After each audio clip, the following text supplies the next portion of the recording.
بس تمہاری اپنی سوچ ہے جو دن بدن تم الٹا سیدھا سوچتی ہو، ویسا ہی تمہیں گمان ہوتا ہے۔ انہوں نے کہا کہ تم آرام کرو تو ٹھیک ہو جاؤ گے۔ اس کے بعد میں بیڈ پر بیٹھی۔ ابھی کچھ دیر ہی گزری تھی کہ مجھے اپنے شوہر کے سر پر ایک بڑی چمگادڑ اڑتی ہوئی نظر آئی۔ میں نے چیخ ماری کیونکہ مجھے چمگادڑ سے بہت ڈر لگتا تھا۔ ان کو اب حقیقت میں لگنے لگا تھا کہ میں کسی شدید دماغی مرض کا شکار ہو چکی ہوں، کیونکہ کمرے میں ان کو کوئی چمگادڑ ڈھونڈنے سے بھی نہیں ملی۔ دوسری طرف بابا نے وہ پتلا دوبارہ اپنے پاس کیا اور اس کو ہاتھ میں گھمایا۔ انہوں نے باقی کی چیزوں کو اس میں ڈالنا شروع کر دیا۔ جوں جوں وہ اس کو پتلے میں گھماتے جاتے، میرے پورے جسم میں ایسے لگتا تھا کسی نے گرم سیخیں ڈال دی ہوں۔ میں تکلیف کی شدت سے پوری قوت سے چلانے لگی، لیکن کوئی میری تکلیف سننے والا نہیں تھا، کیونکہ کسی تک میری آواز جا ہی نہیں رہی تھی۔ یہ سب اندیکھی سیاہ طاقتوں اور جناتی طاقتوں کی وجہ سے تھا۔ میرا تڑپنا کسی کو بھی نظر نہیں آتا تھا۔ مجھے یقین ہو گیا تھا کہ ضرور کوئی سایہ ہے۔ میں بے انتہا خوفزدہ ہو کر رہ گئی تھی۔ اس کے بعد اس بابا نے اپنا کالا جادو کرنے کا عمل جاری رکھا اور ہولناک منتر پڑھتا گیا۔ میری حالت خراب سے خراب تر ہوتی جا رہی تھی۔ مجھے کچھ سمجھ نہیں آ رہا تھا کہ کیا کروں اور کیا نہ کروں۔ میرے سوچنے سمجھنے کی صلاحیتیں ایسا لگتا تھا جیسے میں کھوتی جا رہی ہوں۔ میری بے بسی کا یہ عالم تھا کہ میری آواز کسی تک نہیں جا پاتی تھی، اور اگر میں کسی کو آنکھوں دیکھا حال بتا بھی دیتی تو وہ یقین کرنے سے ہی انکاری ہو جاتا اور مجھے پاگل سمجھنے لگ جاتا، جیسا کہ میرے اپنے شوہر نے مجھے سمجھنے کی کوشش ہی نہیں کی کہ کیا پتہ سچ میں میرے ساتھ کوئی پراسرار سایہ ہے جو مجھے تکلیف دینا چاہتا ہو۔ لیکن ہر کوئی مجھے ذہنی مریضہ کہہ رہا تھا۔ اب تو واقعی جس طریقے سے مجھے کچھ بھی سمجھ نہیں آتا تھا اور میری سوچنے سمجھنے کی قوت مفلوج ہوتی جا رہی تھی، مجھے بھی اپنا آپ پاگل ہی لگنے لگا۔ میرے حال سے صرف میرا رب واقف تھا جو تمام جہانوں کا مالک ہے۔ اس نے ہی مجھے طاقت دینی ہے اور مجھے اس سائے سے نجات دلانی ہے، لیکن ابھی میری آزمائش باقی تھی۔ دوسری طرف اس ظالم اور کافر بابا نے اپنا منتر جاری رکھا ہوا تھا، جس کی وجہ سے میں اپنے آپ میں نہ رہی اور بہکی بہکی باتیں کرتے ہوئے نیچے آ گئی۔ جب سب گھر والوں نے مجھے اس حال میں دیکھا تو سب کے سب لوگوں کو سانپ سونگھ گیا۔ ہر کوئی میری حالت دیکھ کر مجھ سے ڈرنے لگا اور دور بھاگنے لگا۔ ان کو لگتا تھا میں ان کو کوئی نقصان پہنچا دوں گی۔ مجھے ہر طرف سے پراسرار آوازیں آنا شروع ہو گئیں، اور پھر وہ آوازیں خوفناک چیخ و پکار میں بدلنے لگیں۔ ہر کوئی یہ سمجھ رہا تھا کہ میں پاگل ہو چکی ہوں۔ میری نندیں مجھ سے ڈر کر کمرے میں چھپی ہوئی تھیں۔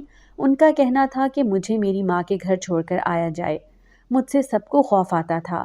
میری ساس جب اس بابا کے آستانے سے واپس لوٹی تو مجھے دیکھ کر حیران ہونے کا ڈرامہ کرنے لگی کہ یہ مجھے کیا ہو گیا ہے۔ میرے شوہر نے جب ان کو ساری صورتحال سے آگاہ کیا تو وہ ہمدردی دکھانے کا ڈھونگ کرنے لگی کہ اتنی اچھی بچی کو نہ جانے کس کی نظر لگ گئی ہے۔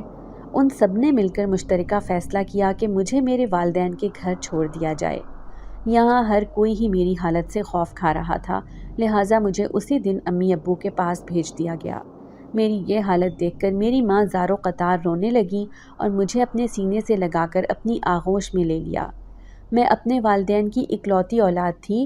واحد اولاد ہونے کی وجہ سے میرے سارے ناز اٹھائے گئے تھے۔ آج تک مجھے کبھی کوئی تکلیف نہیں آنی دی تھی، لیکن جب سے میں نے سسرال میں قدم رکھا تھا تب سے لے کر اب تک میں اس سکھ کے لیے ترس گئی تھی جو والدین کی چھاؤں میں مجھے ملتا تھا۔ میری حالت دیکھ کر میری ماں کو شک ہوا کہ کہیں کسی کا سایہ تو نہیں میری بچی پر۔ یہ سوچ آتے ہی وہ دہل گئی اور انہوں نے میرے ابو سے مشورہ کیا۔ انہوں نے فوراً کہا کہ میں قریب ہی مسجد میں ایک امام ہے، اس سے جا کر پتہ کرتا ہوں اور حل تلاش کرتا ہوں۔ میرے ابو نے جب اس امام کو ساری صورتحال بتائی تو انہوں نے مجھے کہا کہ مجھے آج کے آج ہی مسجد لے کر آیا جائے۔ میری حالت دن بدن خراب ہوتی جا رہی تھی۔ اس امام کے پاس مجھے لے کر جایا گیا۔ وہ میری آنکھوں کا سیاہ پن دیکھ کر سمجھ گئے کہ مجھ پر ایسا کالا جادو کیا گیا ہے جس میں اندیکھی اور جناتی طاقتیں شامل تھیں۔ حیرت کی بات یہ تھی کہ کروانے والا بھی اس گھر کا اپنا ہی کوئی فرد ہے۔ وہ یہ سب سن کر بہت غصے میں آ گئے، لیکن اس امام نے کہا کہ اس وقت غصے سے نہیں بلکہ ہوش سے کام لینا ہے۔ انہوں نے کہا کہ چونکہ اس کالے جادو میں جنات اور پراسرار طاقتیں شامل ہیں، اس لیے اس کا توڑ بھی قرآنی آیات سے ہی کیا جا سکتا ہے۔ قرآن مجید کی صورت جن کو سن کر بہت سے جنات اسلام لائے۔ یہ صورت جنات اور آسیب کے اثرات کو ختم کرنے کے لیے بہت مفید ہے، لہٰذا جس شخص پر جن کا اثر ہو وہ اس صورت کو 41 مرتبہ پڑھ کر پانی پر دم کر کے پیے تو اس سے پراسرار طاقتیں اپنا اثر ختم کر دیتی ہیں۔ آہستہ آہستہ جن اور آسیب کا اثر زائل ہو جاتا ہے۔ یہ صورت پڑھنے سے اگر کوئی شخص کسی ظالم یا دشمن کے سامنے جائے گا تو اس کے شر سے محفوظ رہے گا۔ امام کی تاکید پر اس صورت کو پڑھنا شروع کیا گیا۔ گھر میں میری والدہ اور مسجد میں امام صاحب اور میرے ابو اس کی تلاوت کرنا شروع ہو گئے۔ قرآنی آیات کا اثر تھا کہ میرا جسم جھٹکے کھانے لگا اور میرے اندر سے خوفناک آوازیں آنے لگ گئیں۔ وہ آوازیں جنات کی تھیں جو تکلیف کی وجہ سے چیخ رہے تھے۔ اللہ کے کلام کی طاقت سے ان کی پکڑ میرے اوپر سے آہستہ آہستہ کم ہوتی جا رہی تھی۔ اس بابا کے جادو کا اثر ٹوٹنے لگ چکا تھا۔ اس بات کی خبر جب بابا کو ہوئی تو وہ غصے کی زیادتی سے چلانے لگا۔ اس نے یہ کالا عمل کرنے کے لیے اپنی ساری طاقت لگا دی تھی۔ اگر اس عمل کا توڑ کیا جاتا تو آئندہ 10 سالوں تک وہ کوئی عمل یا کالا جادو نہیں کر سکتا تھا۔ اس نے فوراً میری ساس کو بلایا اور اس کو کہا کہ بہت بری خبر ہے، اس لڑکی پر ہوا جادو توڑنے کی کوشش کی جا رہی ہے اور یہ بہت خطرناک بات ہے ہم دونوں کے لیے۔ اگر اس جادو کا توڑ ہو گیا تو وہ جنات اس لڑکی میں گھس کر جادو کروانے والے کا نام لے لیں گے۔ یہ سننا تھا کہ میری سانس تھر تھر کانپنے لگی۔ یہ سوچ ہی اس کے لیے خوفزدہ کرنے کے لیے کافی تھی کہ پکڑے جانے پر اس کے ساتھ کیا سلوک ہوگا۔ اس کو اپنی عزت کے رسوا ہونے کا خطرہ لاحق ہو گیا تھا، لیکن وہ یہ بالکل فراموش کر بیٹھی تھی کہ اس نے بھی تو ایک معصوم جان کی زندگی برباد کر کے رکھ دی تھی اور وہ انسانیت کے درجے سے بالکل گر گئی تھی۔ اب اس کا انجام یقینی تھا۔ اس بابا نے کہا کہ اگر تم اس لڑکی کا کام تمام کر دو تو ہو سکتا ہے کہ ہماری جان بچ جائے، اس طرح سے تمہارا پردہ بھی رہے گا اور میری طاقتیں بھی ضائع نہیں ہوں گی۔ میری ساس کو جب پتہ چلا کہ میں آہستہ آہستہ ٹھیک ہوتی جا رہی ہوں اور اپنے ہوش میں آ رہی ہوں تو وہ نقلی ہمدردی اور محبت دکھا کر مجھ سے ملنے کے لیے آئیں اور میرے سر پر ہاتھ پھیرا۔ میری امی کے کمرے سے باہر جاتے ہی انہوں نے اپنا ہتھیار جو اپنے ساتھ لائی تھیں چھپا کر اس سے مجھ پر وار کرنا چاہا۔ ابھی ان کا ہاتھ ہوا میں ہی تھا کہ میری امی نے ان کا ہاتھ اپنے ہاتھ میں لیا اور انہیں گھما کر ایک زناٹے دار تھپڑ مارا۔ اس کے بعد پولیس کو بلوا کر ان کو جادو جیسے گناہ میں ملوث ہونے اور اپنی بہو پر قاتلانہ حملے کے جرم میں جیل ڈلوا دیا گیا۔ ان کے سارے بچوں کو ان کی حقیقت معلوم ہو گئی تھی اور ہر کوئی ان سے نفرت کرنے لگا۔ آج وہ عورت جو بلا وجہ مجھ سے نفرت کرتے نہیں تھکتی تھی، اب خود اپنے پورے خاندان کی نفرت اور حقارت جھیل رہی ہے۔ اگر آپ کو آج کی ہماری کہانی پسند آئی ہے تو اسے لائک کیجیے اور اپنے پیاروں کے ساتھ شیئر کیجیے، اور ہاں، اگر آپ نے ابھی تک ہمارا چینل سبسکرائب نہیں کیا تو ضرور کیجیے۔ ملتے ہیں کل ایک نئی اور دلچسپ کہانی کے ساتھ، تب تک کے لیے اللہ حافظ۔